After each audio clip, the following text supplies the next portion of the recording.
Welcome to another episode of Sanctuary Radio. This is a podcast brought to you by Sanctuary Recovery Centers. Our mission is to break the stigma surrounding addiction, to empower others to live addiction-free lives, providing hope to those who suffer from addiction and offer continued care and true healing. And true healing, that's what it's all about. Welcome to another episode of Sanctuary Radio. Welcome my co-host, Hailey. What's up, everybody? So in honor of Father's Day, right, because it's Father's Day weekend. It is. We thought there would be no better person to have on than your very own father. I'm excited. So we're going to have your father on the episode today. We're actually going to phone him in. We're doing a phone interview today. So why don't you dial up Jim Bob? All right, let's call him Jim right Bob now. Custer. I can't wait for this moment. So let's get him on the line. Let's see. I got to call the right number.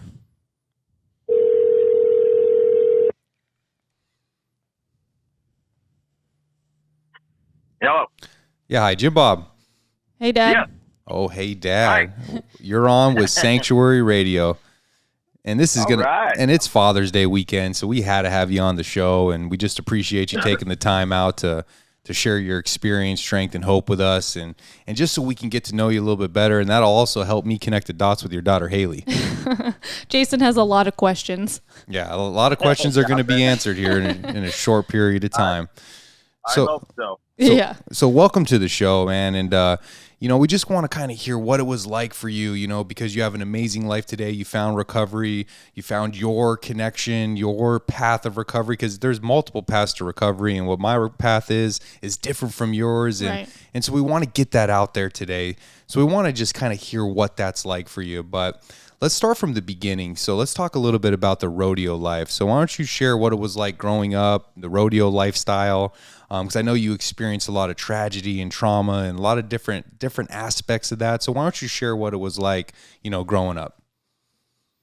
Oh, shoot, man. Yeah, my life was, I feel like I led a pretty much a fairy tale life, actually, because my life growing up was so good. We got to travel almost every weekend to a rodeo somewhere as a family. We were just kind of a big family unit, and it was just so good. And then, of course, getting to be around rodeo people. I mean, there's no better people in the whole world than rodeo families. Jason's giving me the side eye.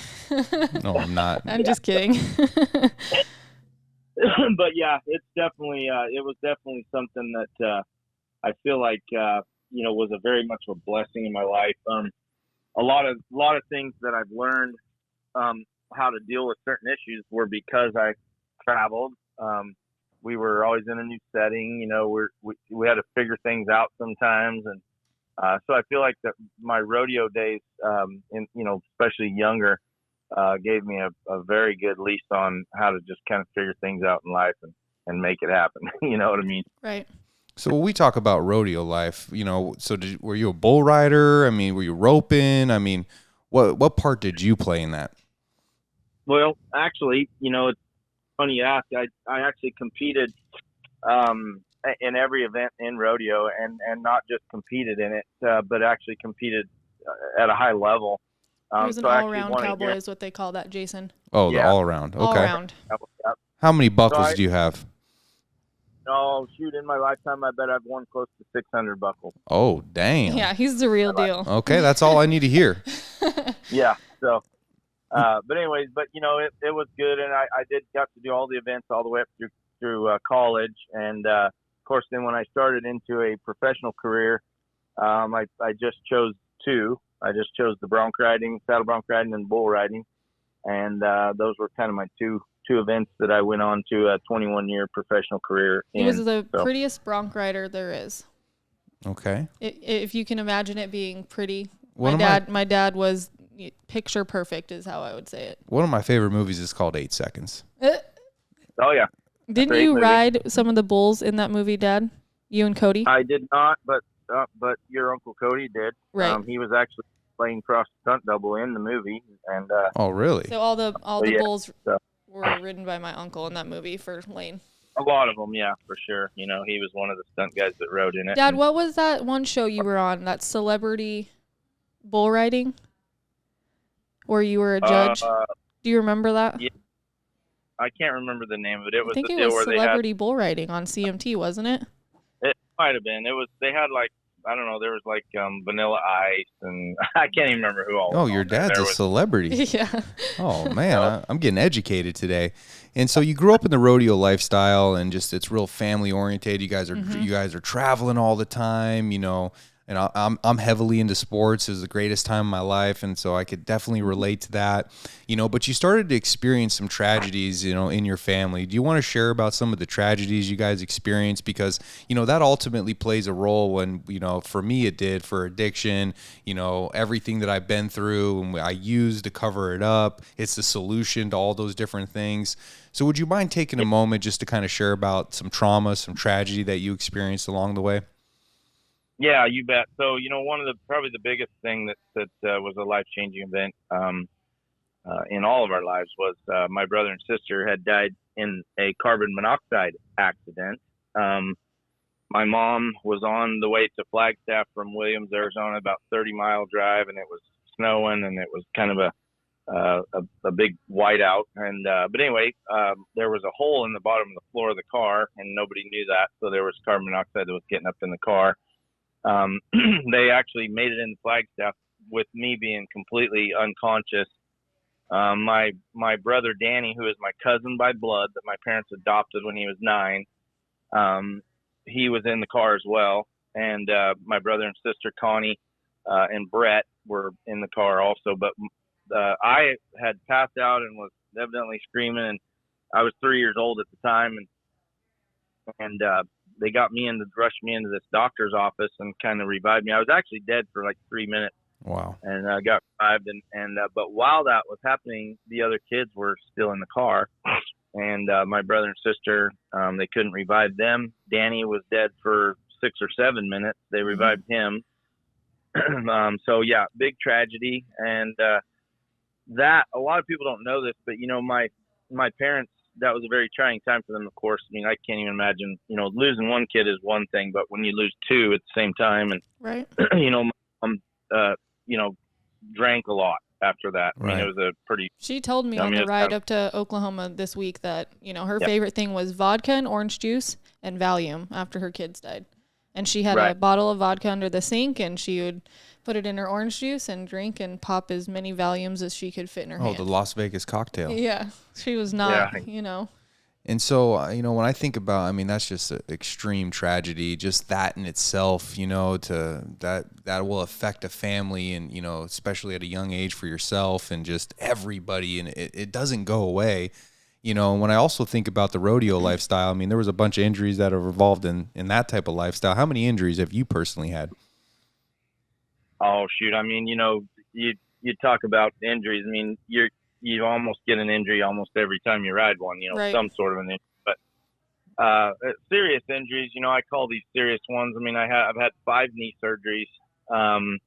I actually broke my cheekbone, my orbital floor, which is your eye socket that holds your eyeball up, and the frontal sinus in my forehead.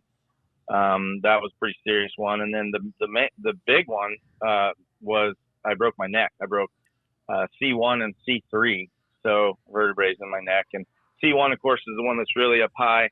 They call this break a hangman's break. When people got hung, they actually wouldn't die from being choked. They would die a lot of times from the spiral fracture of the C1, and it would kind of go into their brain stem. And so my C1 was actually fractured like that. It was a spiral fracture. So it was kind of a bad one. Jason's face right now. We just talk about it so casually because we're used to that kind of trauma in our life, right? And what about any other family members? I mean, if you guys are all rodeoing, I mean, it's safe to say that, I mean, you got wheelchairs and crutches just laying around everywhere. Yeah, I can ride wheelies pretty good. Yeah, I bet you can. Yeah, with one hand even. But so back to, you know, and I don't want to make this too much about all the past, but for anybody listening, you know, this is some stuff that, you know, I found out that a lot of addiction is tied to childhood trauma. Mm-hmm. And I know that, you know, I was only 3 years old when my brother and sister died, but it was very traumatic for me. And that time that for about 3 or 4 years after that, my parents were they were self-medicated that for pretty much that whole time. And so we got passed around a lot with my grandparents, and we went to their ranch, and then they actually moved in and took care of us boys and stuff. But my brother Danny, you know, he had to learn how to walk and talk and everything over again. He was 5 years old. So those are traumatic times. But in that, so then fast forward, now I'm 11 years old. This is 1980. My dad he got bucked off of a young horse that he was roping on, and he actually broke C1, skipped C2, and broke C3 through C7. So he broke 6 out of 7 cervical vertebrae in your neck, and was literally paralyzed from the chin down. I mean, paralyzed. And he was flat on his back, paralyzed for about 3.5 months before his big toe started moving, and then it just worked its way up. And wow, he regained his, you know, ability to walk and move. Wow. Yeah. And so, but through that, you know, that was another time, you know, that my dad also turned to the Lord. He turned to God, right. And that was a big turning point in our life. But it was also a very tragic and traumatic event for us because, you know, I'm 11, and my dad kind of just turns into a child that we, you know, have to take care of for quite some time, you know. And but it was just a lot of things happened in that time. But that was another traumatic time. That period in my life, from about, you know, into 5th grade, into my adulthood, you know, I felt like I just was very fighty. I'd fight a lot. Like I've probably been in and this is not exaggerating, I bet I've been in close to 250 street fights. Like I mean, I'm a fighter. It's funny that you bring that up because Jason knows that I'm a fighter as well. Yeah. So now I'm really connecting the dots on this. And so, you know, when you have that, you know, the trauma that comes from all the fights and the major injuries and you know, the death in your family and seeing your father, who I'm sure is a cowboy too, and you got this image, he's just strong, he's this man, he's your hero, you're looking up to him, and then to see that happen to him, and the anger that comes from that, and it leads over into other areas of your life, and then we got all those injuries that you've had. And I know a couple things about some injuries. I've had some soccer injuries myself, but one thing I know for certain is every time you get an injury, they want to put you on some pain pills. Right. And so that's where it really starts for you, right? So let's talk about that time period when you have that major neck injury, and then also now here we have the addiction that starts to kick in. So why don't you share a little bit about that?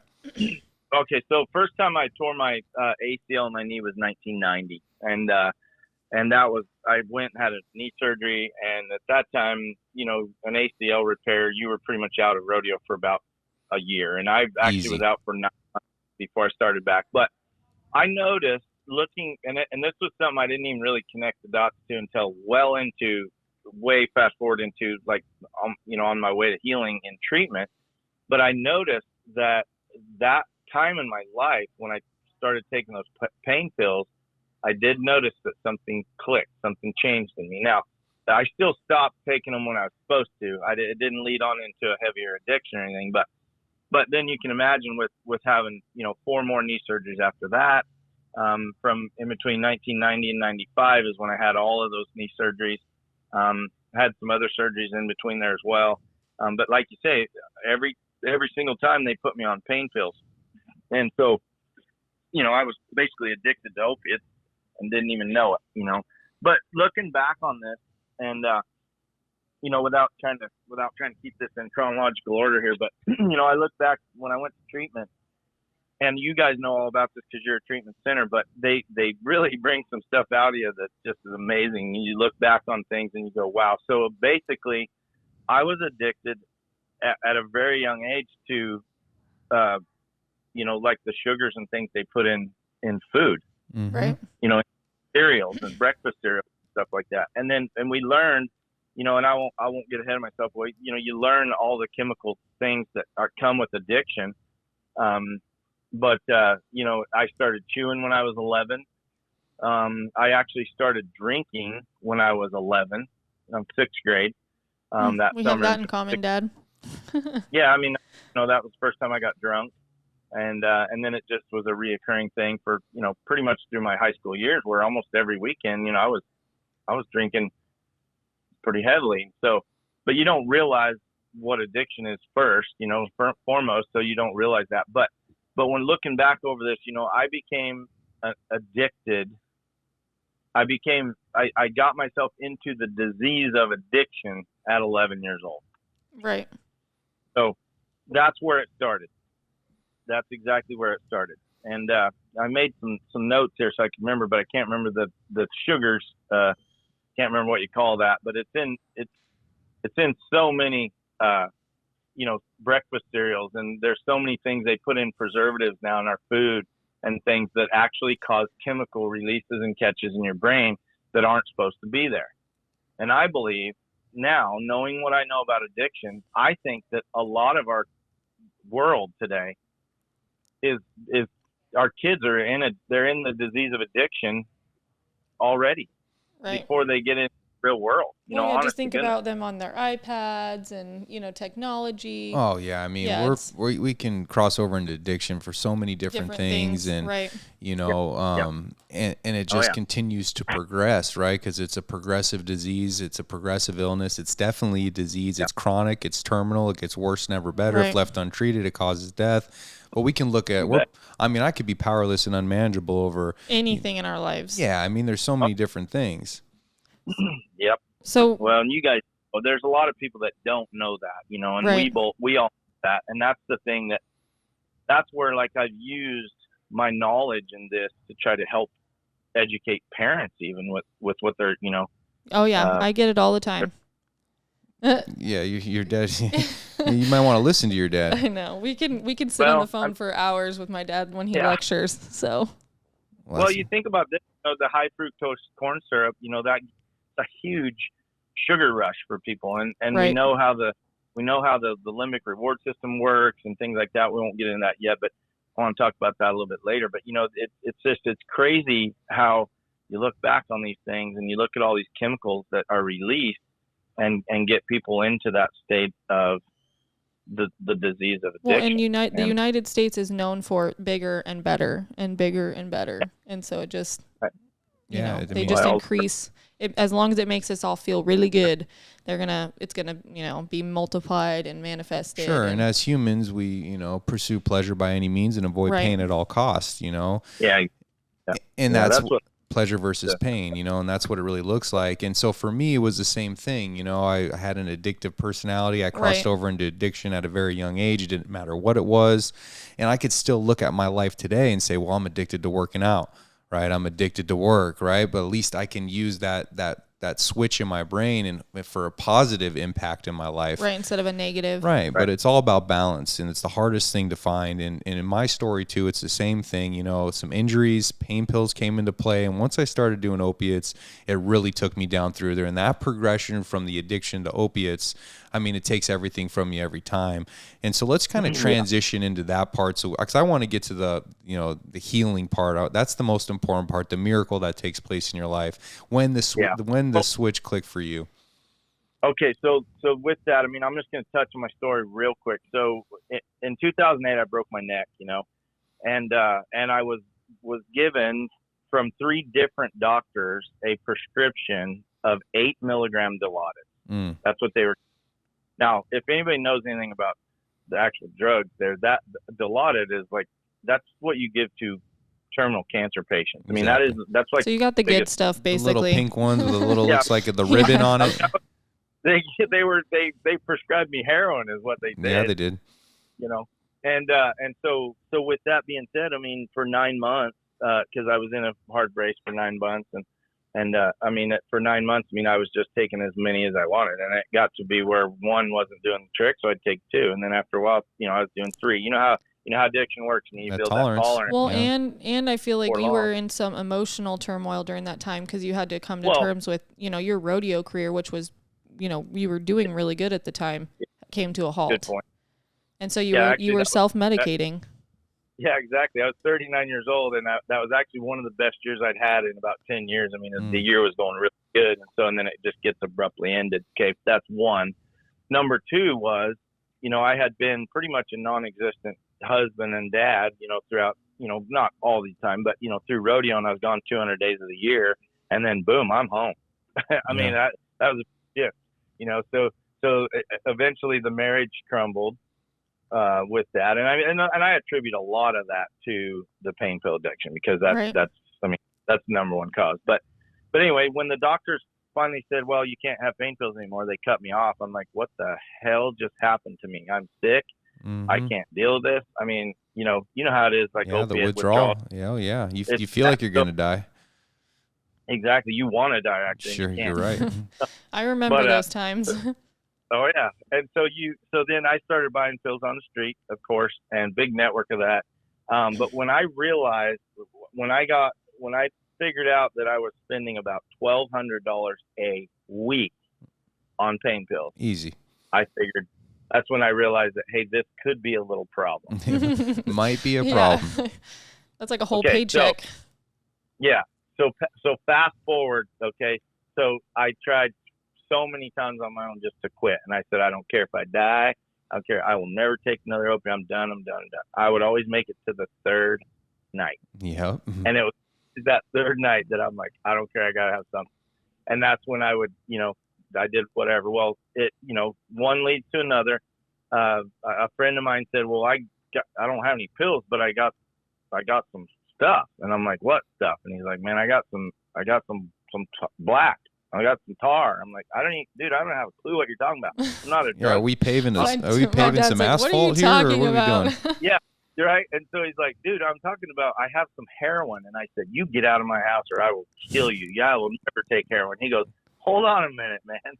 You're already on heroin. You just don't know it. Right. Your heroin's being made in a factory, and this does not. It's cheaper. It's better. And he goes, just try some. So that was how I got led into heroin, right? And so, and I don't mind saying that, people in the world, you use the H word and they will shut down. But sure, opiates and heroin are opiates. There's no difference. Right. And people got to know that when someone just says, oh, I'm on a pain pill addiction. Well, you're a heroin addict is what you are. Period. Yeah, you're 100% right. Yeah. And so when I realized that, and then one thing led to another, and I kept trying to get off the heroin and stuff. And it was bad. And so one day I'm sick and one of my motorcycle buddies came over. My front door was open. I was in my bed. I mean, it was awful. And he came in, he's like, dude, you look like you're about to die. What's wrong with you? I said, I'm trying to withdraw from heroin. And he said, oh, you can't do that on your own. You just can't do that like that. That could kill you. You could die. He goes, hold on. I got something for you it'll take the edge off, right? It'll take the edge off. And he pulls out this pipe with meth in it. Smoke it. You're just gonna stay up for 3 days. You'll get right past the sickness, and you'll be fine. Yeah. Oh, yeah, exactly. And that's so then that's how it led into the meth addiction. That was and this is all in a period of probably about a 3-year period of the pills and the heroin and all that, and then the meth addiction led to about another 2 years. So we're talking about a 5-year period of my life where in that 5-year period, I lost everything. Mm-hmm. I mean, I literally was homeless with a backpack that had a flashlight and some string in it. Yeah, and about 10 miscellaneous phone cords and 7 pieces of cell phones. None of it works. Oh, yeah. Yeah, it's just, and then you're like, okay, this is dumb. Well, so fast forward, I get caught one time. I go to jail. They let me out on the OR, right? They say, okay, I said, I'll come back for my court date. Of course, you're never going to come back for your court date. So I missed my court date. Now I'm a fugitive from justice, right? They're looking for me. So about 8 or 9 months later, they finally catch me, and they take me to jail. I spend 27 days in county jail, and I got sober in jail. Like I literally got sober in jail. Let me ask you this, because I'm always curious about this, because my experience with going to jail and also being a heroin addict and recovered, when I would try to, because day 3, that's where it'll get you. Day 3, you're willing to jump out of a window. You'll do anything. I'll steal anything. I'll harm anyone. So when I would try to do it on my own on the streets, right? Just in my mind, I would know that I could get some, and it was a million times worse. But when I would go to jail and withdraw, it seemed easier to me because I knew in my mind that it wasn't happening. Was that your experience as well? In a way, yeah. I mean, kind of. So I got to say this. One thing that I can say, and I know if there's any good things to come out of all this, the way it happens, I mean, a person looks back over their life and you can connect the dots. of you what can see got where you. God was kind of in the The center whole no time, matter what. the whole time. Right. Right. And so I was a Christian from a young age. So I know that God was working in my life and from the inside out the whole time. But this is what I look at. So if you guys remember the Spider-Man movie, Oh yeah. where Spider-Man, where this black tar stuff comes from space. Yeah, Venom. And it lands. I don't even remember which Spider-Man movie it was. It's but Venom. It lands He's talking on about Spider-Man. Venom. Yeah. And so, and it changes him. He turns into kind of a bad guy. And then there's a scene in this church where he is trying to rip this tar off of him, and he gets it ripped apart, and it's almost all the way off, and then it just it sucks back in and gets a hold of him. That is the best mental picture I have ever had of addiction. Mm-hmm. That is exactly what it was for me. That was a mental picture for me. But with that being said, methamphetamine got me off of heroin. Right. It literally got me off of the opiates.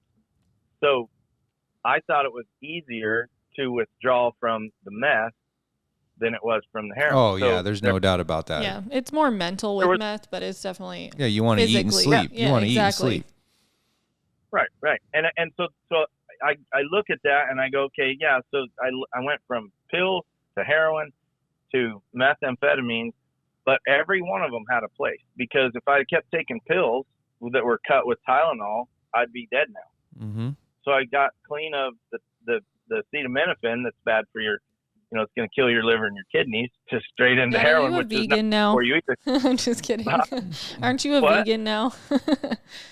Not quite. A vegan cowboy, is that a thing? Well, Yeah. he's very conscious of what he puts in his body now. Oh, That's good. for He sure. should be, Yeah. as he should be. And so Sure. so you're in one county legend- jail. Uh-huh. Yeah, so I'm at county jail, and while I'm in there, my brother gets in a horse accident, my brother Danny, and he's in a coma. Mm-hmm. And the day that I got out was on my birthday, August 1st. And that was the night before. My brother actually died at 12:03 or something on my birthday, and they actually backed up the birth, just so that we'd say he didn't die on my birthday. But I got out of jail. He dies the same day, and that was it.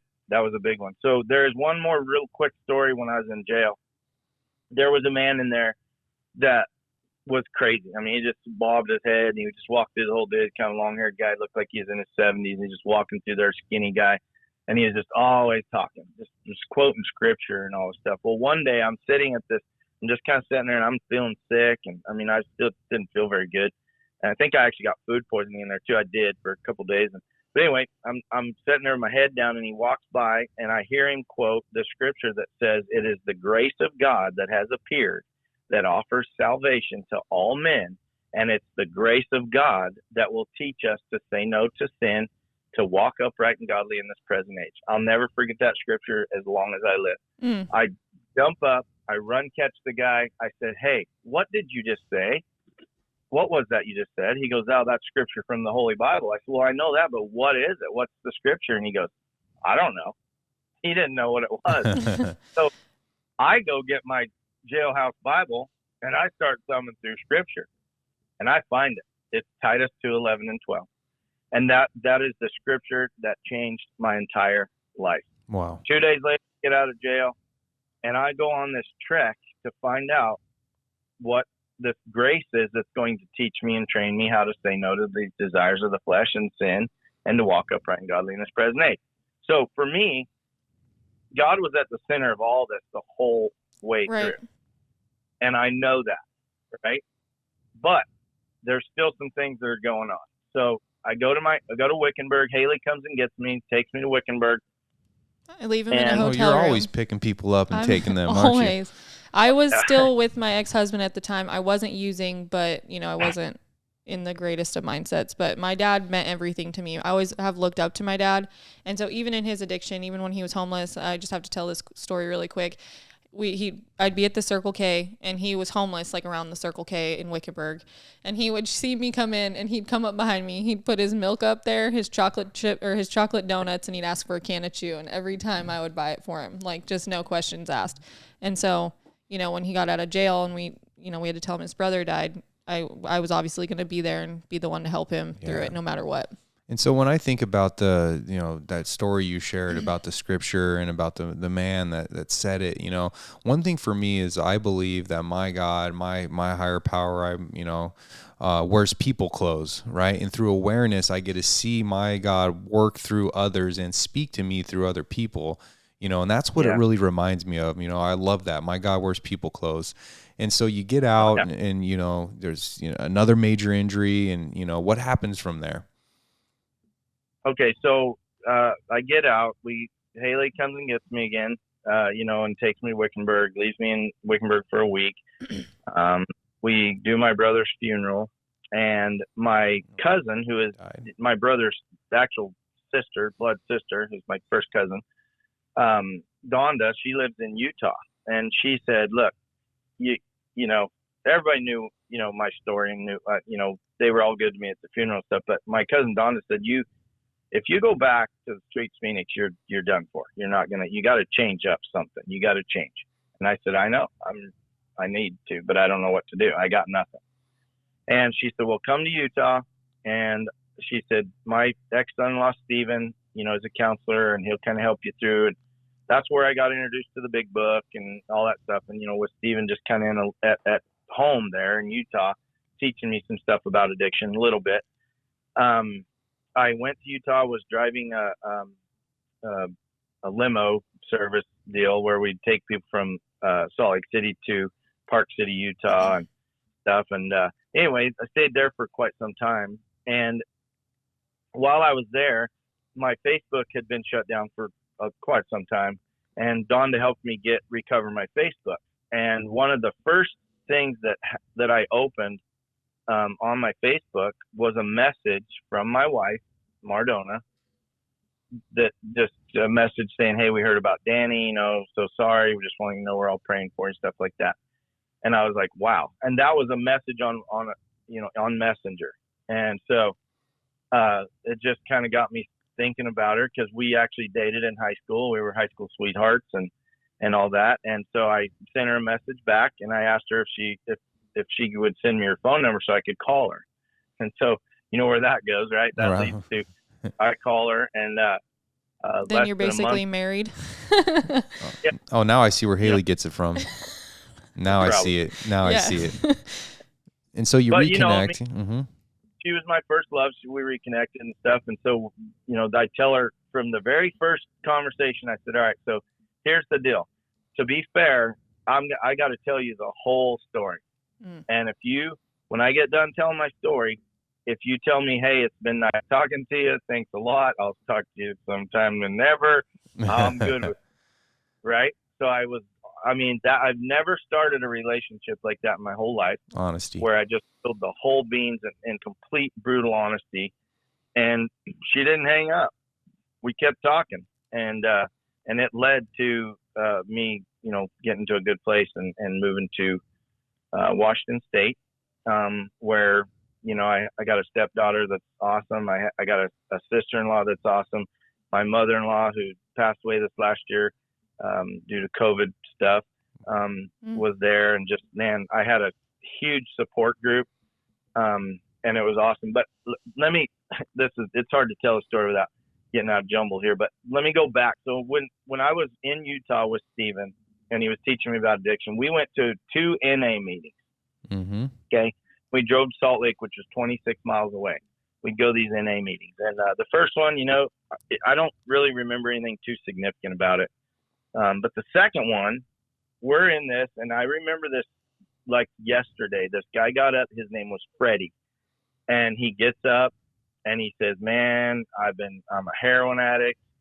My name's Freddie. I'm a heroin addict. I've been, a heroin addict for 17 years. He goes, I'm going to be a heroin addict till the day I die." And he goes, "Man, I just got to tell you, this is so hard." He goes, "I just battle with this all the time." And he said, I was doing great. I was clean for 3.5 months. And he goes, "A couple weeks ago, man, I just fell off into a sack." And he goes, "I stayed high for a week," and blah, blah. And in that, literally, I'm sitting in my chair, and it's almost like I heard this audible voice from God saying, "There's no healing here. This is only," to me, it reminded me of a Bible verse that talks about the law being an annual reminder of sins. Then when Christ came, and I'm not going to preach, but when Christ came, he took away sin, and he made us where we be reconciled to God without being sin conscious. We go back to the original state of Adam, and God spoke to me in that moment saying, this isn't your place right now for healing. Now, the 12-step program was very instrumental, and it was used later. But then at that time, God was saying, you need to get out of here. This is not for you. And I did. I got up and left. I told Stephen, I'll be in the car when you're done. We'll leave or whatever. And it was just a very strange thing. Now, knowing what I know now and where I'm at now, it all makes perfect sense. Again, connecting the dots backwards. So I'll try to shorten this up if I can for your listeners here. But I go to Washington. I get a job. I start eating healthy. I start getting healthy.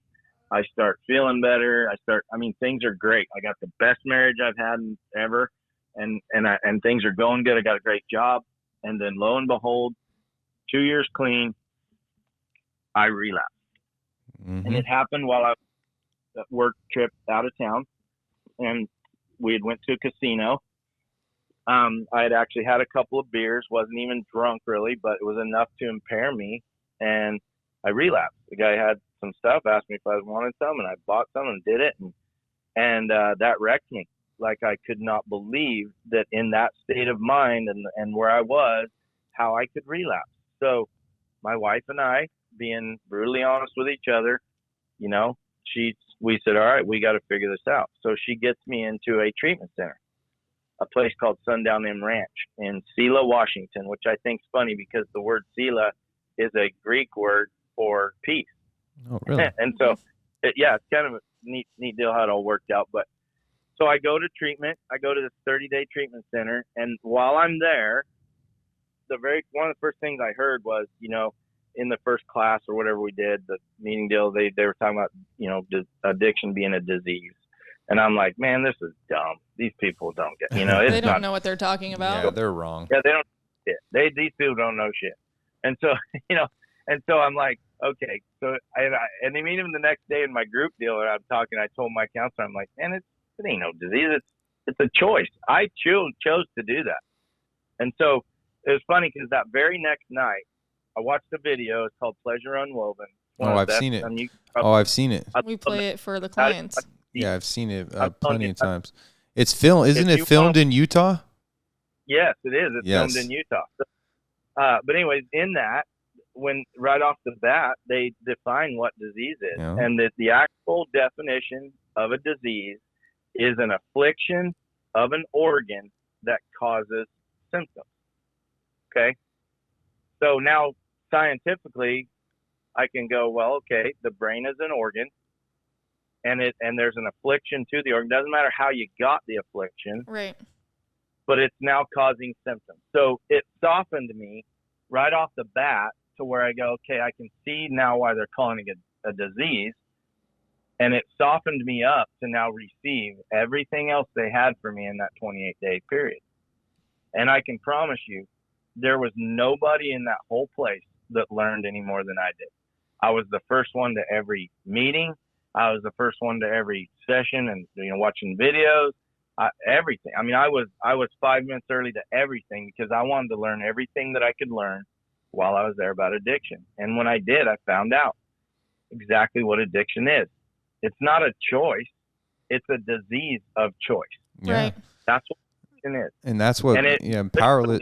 Go ahead. No, it's literally a disease that affects the very parts of our brain that we need to make very conscious decisions, right? Right. I learned about the limbic reward system. I learned how, our brains, I heard you say a little bit earlier that you have an addictive personality. And here's the funny thing. I don't think anybody has any more of an addictive personality than anyone else because we're all addicted. Mm-hmm. Our brain, God set us up to be addicted, meaning that our brain is a organ that is all chemicals, releases and catches. The big one is dopamine. When you do things like get a hug, kiss your wife, make love to your wife, eat a piece of pie, chocolate cake, all these things. Bacon's huge dopamine release. And so like spicy foods too as well. My dad's like bacon. Yes. Yeah. But you know what I mean? So so that's what you get, this dopamine release that hits your hedonic set meter that says, hey, this feels really good. So now glutamate now stores it back down in a memory. So you go, okay, I'm going to remember to do that again. Right. So our brains are made up to be addicted to certain things that are good for us. Right. So now fast forward to childhood trauma, the sugars that we talked about, the preservatives we talked about in the food, tobacco, nicotine. Well, even just rodeo, it's an adrenaline rush. Just getting on a horse, you're probably getting more dopamine than you would in doing anything else naturally. Yeah, no, exactly. That's the thing. And growing up like that, being an adrenaline junkie or whatever, but all those chemical releases, you got dopamine, glutamate, norepinephrine, epinephrine, serotonin, melatonin, cortisol, all these things that are all released. I told you he knows a lot. Yeah. I told Jason. Well, it's all designed to give us things in our life that come from good things for us. Now, fast forward to some chemicals that are going to give us those releases in huge amounts. Yeah, high amounts. Right? And we know, like you said, Hailey, being adrenaline, like from a rodeo, standpoint and doing all these things when you're a kid, or childhood trauma. Mm-hmm. I mean, even cortisol gives you a release of dopamine. Right. That's why people can be addicted to anxiety. Really, they'll put themselves in chaotic situations so they can always be in a anxious state because they're going to have that chemical release. Exactly. And that's where it doesn't matter who your drug dealer is. Okay? And we know that. Doesn't matter who the drug dealer is, meaning it doesn't matter which chemical gives you those release of any of those chemicals I mentioned. It's all going to be, if it's in excess, it's going to go past your hedonic set meter, which is now going to raise to a level, right? Because it's going to raise up to that level of where the dopamine goes past it. So now when you hug your wife, when you have a piece of cake, when you have a piece of pie, it doesn't feel the same. Things that are normal dopamine releases, you don't get that. It doesn't get to your feel good meter, so it doesn't feel good, right? And that's kind of addiction in a nutshell, where you just, you think about all this stuff. And, we know that the limbic reward system, how it works, right? We know that the midbrain controls the next 15 seconds of your life, right? That is your fight or flight. That's your fight or flight. The frontal cortex is the part of our brain that does all of our reasoning and makes all of the things to go where we go, okay, let's do this, but wait a minute, what's going to happen from that? We reason it out and all that, right? Well, in addiction, when your hedonic set meter gets raised and you get all these huge memories, stored of glutamate to where you remember when those huge dopamine releases went past that, now what happens is your midbrain hijacks your frontal cortex. Right. So the very part of our reasoning, part of our brain, is now hijacked by the part of our brain that only controls the next 15 seconds. Right, which is why we make irrational decisions. Mm-hmm. Exactly. Exactly. And that's what leads us into complete psychosis of the brain. We're at a chemical imbalance where we are in psychosis. That's where you go, look, I'm going to break into this house that I would never do in 500 trillion years when I'm a good, sober guy. But now I'm going to bust into this house because I need that copper or whatever shit that's in there you can go sell for drugs. Which, by the way, my dad used to, what is it called? Like you would scrap. Oh, we got that copper. He had the basket, the shopping basket. Yeah, but you're 100% right. The drugs and the alcohol, what ends up happening is it completely hijacks our whole brain, produces such a massive amount of dopamine that it also tricks the brain into thinking that it's producing it. So when we're not introducing substances into our body, right, the brain isn't producing the dopamine in the pleasure center, and we don't experience euphoria like we normally would with food and sex and being present in relationships and all the main ways that we do. That's why we experience such extreme withdrawal, especially over long periods of use. Our brain is completely hijacked by the drugs and alcohol. So, Dad, how did you combat after you learned that knowledge? How did you combat when you were having cravings, or, how do you get it back to normal? What are some of the things that you learned? Because the brain will heal itself. Right. It's marvelous. Yeah. So what are some of the things that you learned to help kind of, Man, great question, Hailey. That's a great question. And I'll tell you, so first of all, it's like this. I mean, this is, okay, so you have a core disease. It doesn't matter what the disease is, right? Now it's causing symptoms, okay? So the world view of this is to try to hit and combat all of the symptoms of the disease, okay? And I know that.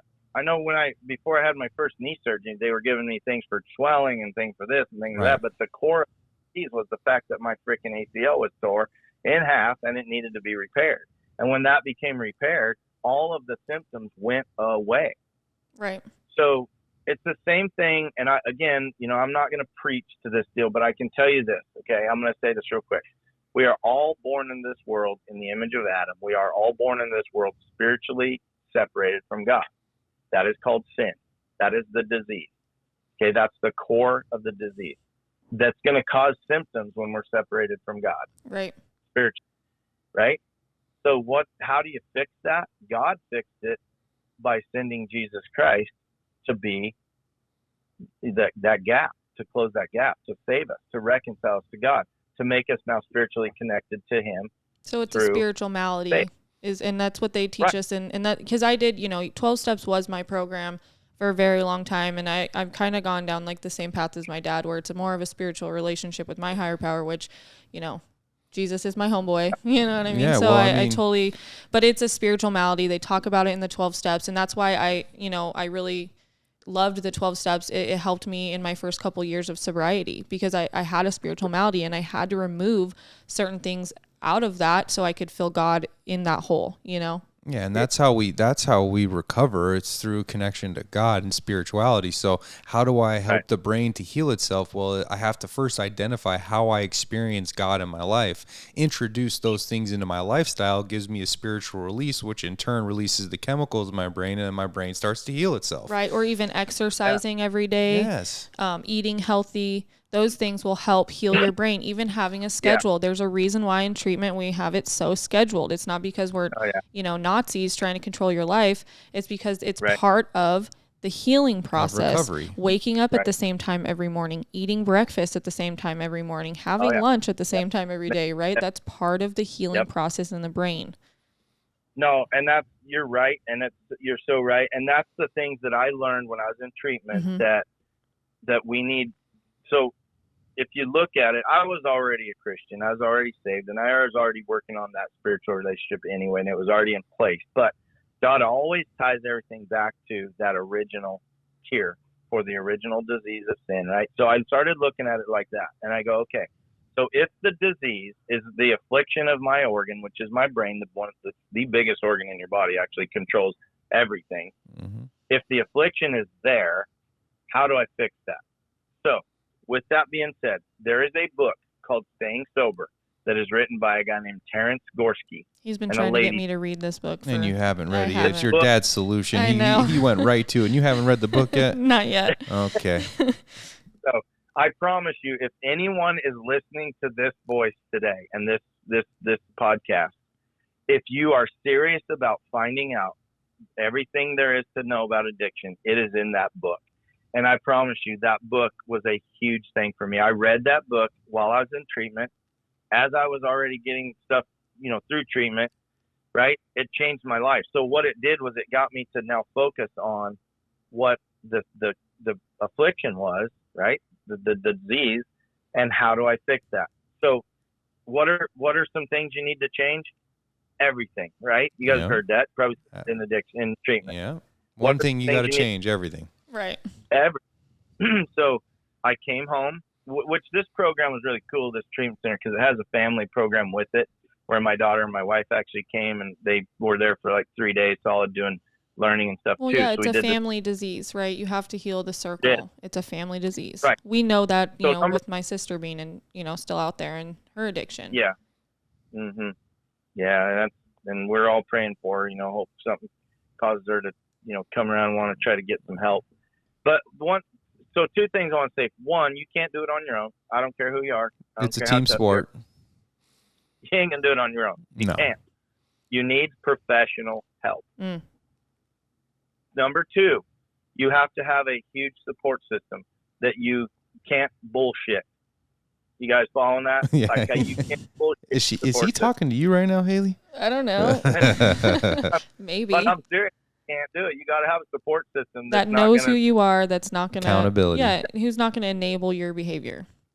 Exactly. Well, one of the things that's really cool about the 12-step program is, they go through the steps. They, first of all, you look at how much you spent. You look at your addiction and you see that you have one. And there are all these ways they teach, all that. But one of the things that I love about that 12-step program is it helps you put in place. It helps you plan in the strong times for the weak times. Exactly. Now, one thing I learned was there's going to be weak times because there's something called post-acute withdrawal symptoms that they're going to happen at 17 months, 3 years, 24 months, whatever. I mean, yeah, it could last up to, years upon years. Right. Yeah. It just depends on how damaged your brain is. The frequency, how much you used, how long you used. Post-acute withdrawal could last years. Exactly. So that was the thing that I said, okay, so now I've got to know when to recognize this. I got to know that my support team is, if I'm isolating and I'm not engaging in family time and I'm on my phone and by myself and whatever these things are that look like isolation, you guys are going to have to step in and say, hey, what's going on? Because now you're isolating. And, all these things, self-pride, all these things that you learn in there, right? So it was understanding the disease, everything there was to know about the disease. Look, when you go to fight somebody, I boxed when I was a kid. I boxed Golden Glove. My dad would go and we would watch the other kid fight, and we learned everything we could learn about the other. Whooped our butt. Your dad's a full-on athlete, isn't he? 100%. Okay. Yeah.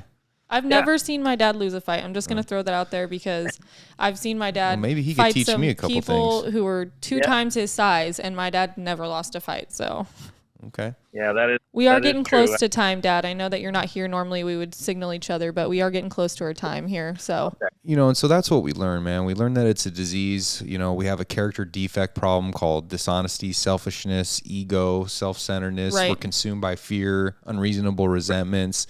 We need God in our life to create the change, to change everything. And ultimately, all we're gaining, what you're talking about, is we're gaining awareness. That's what our support system's from. That's when we're aware, we're responsible. So now we're responsible to correct the action, get connected to God, utilize our support system when they hold us accountable, not to immediately react in ego. And in doing so, we get to have amazing lives. Right. And so what does your life look like today? Man, I tell you what, my life couldn't be any better. Everything that I lost has been restored to me in triplicate. I mean, that's for real. I mean, I pawned all my buckles and I pawned my saddles and I pawned all the things pretty much, but who all that. But my life has been given back to me in such a triplicate, man, even maybe more than that, but it's so good. I've got a great job. I've got my CDL. He's a truck driver, Jason. Nice. Yep, I'm a truck driver and I deliver buildings and I mean, I do specialize in oversized loads and I mean, I got a lot of responsibility there. I announce rodeos professionally, which is crazy. Dad, give us your best rodeo announcer voice. Yeah, I need to hear the voice. Come on, just something. That is my rodeo announcer voice. What is it? It's like, hello everybody, welcome to the rodeo. Just something silly. But what's crazy is I have a face for radio. That's what I say all the time. They said I was the prettiest bronc rider ever. I'm like, yeah, she's seen me. Ultimate road, the style, yeah, right. Oh my gosh. I'm teasing, but I'm so happy to. And part of the thing that helped my recovery too was going and talking about it, not trying to hide it, being open about it. And you know what? I realized that some people, when I tell my story, are going to look down on me and they're going to shun themselves from me. And that's fine.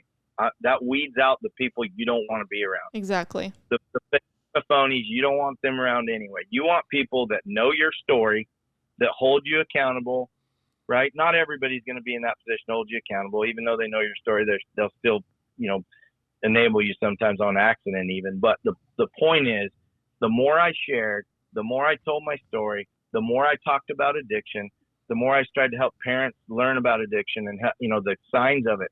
if people could see that you're not a moral wrongdoer for having an addiction, you're just somebody that's got a disease.